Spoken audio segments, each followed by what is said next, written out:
Alright, so quick update since I got a little bit of downtime.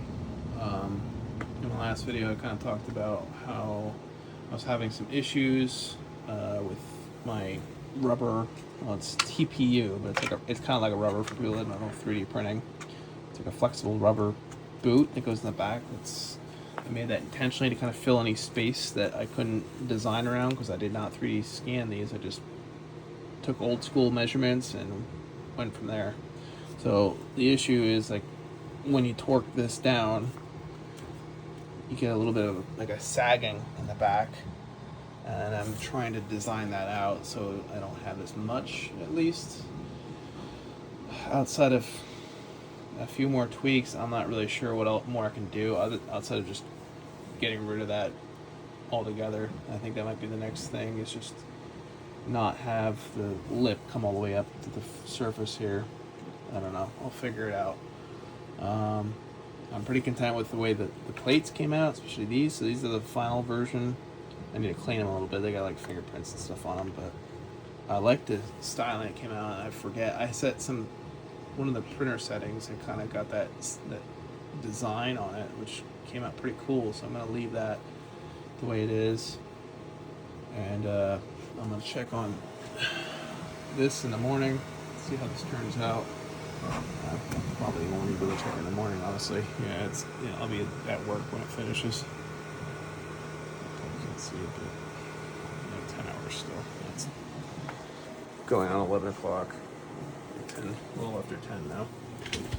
So in the meantime, I have decided to assemble the adapter, which I had a feeling this was going to get done before that did, even though I've been working on these for weeks, if not longer. So this came out really well. I'm really happy with the way it looks. I think it's going to be pretty functional. Let's see if I get it open here. It's hard to do with one hand. Yeah, smoothed everything out the way I wanted to. I'm not going to have a big lip impeding the airflow. So this should be pretty functional. I'm actually going to get the car retuned with this, and I'm going to be curious to see what it makes. The next step will be mounting this in the car. I'm going to be sounding a little OCD here.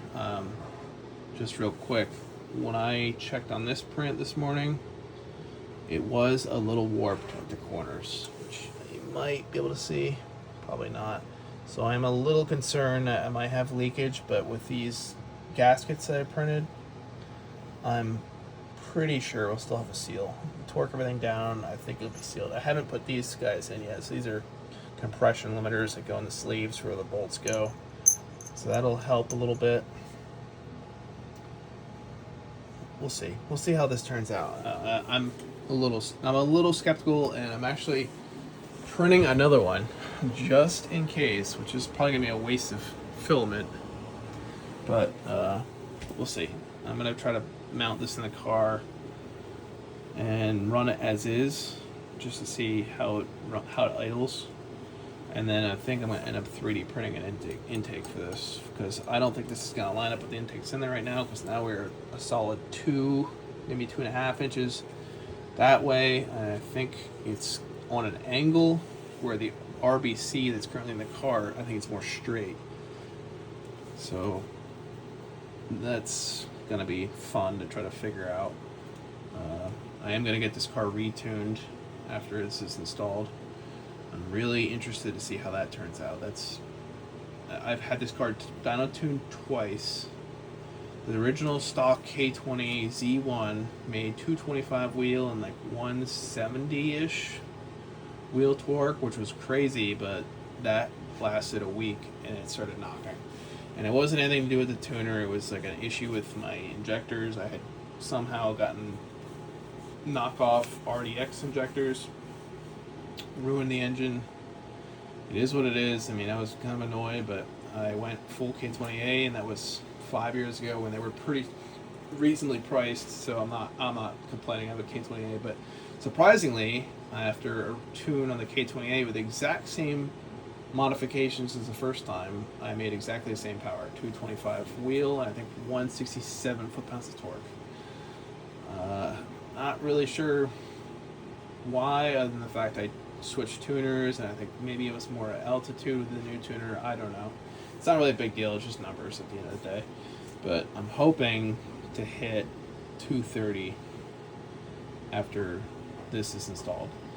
Maybe more, maybe less. I don't know if that's too optimistic. I mean, this is, I don't know.